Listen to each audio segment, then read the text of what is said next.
আমরা এই যে এখন বাঁশের চা খাবো। বাঁশের দুধ চা মাত্র 30 টাকা। এই যে আমাদের আপা বানাই দিচ্ছে সুন্দর করে, থেকে পাউডার দিয়ে বানিয়ে দিচ্ছেন দুধ, কারণ এখানে গরুর দুধ পাওয়া খুবই কঠিন। এই যে আপা আমাদেরকে সুন্দর ভাবে বানিয়ে দিচ্ছেন, তার সুন্দর, হ্যাঁ হ্যাঁ সুন্দর করে বানিয়ে দেন।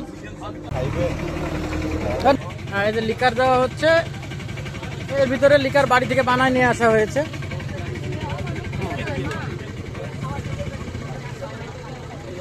এখন লিকারটাকে একটু ঘুলিয়ে দেওয়া হচ্ছে। বাঁশের চা বানানোর পদ্ধতি। এই যে আমাকে একটা দেন আগে।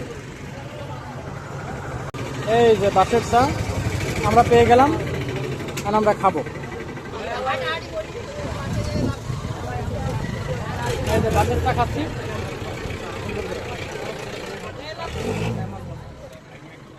চায়ের মতোই সবই স্বাদ। এর আট হচ্ছে বাঁশের ভিতরে দিছে, জাস্ট কাপের পরিবর্তে।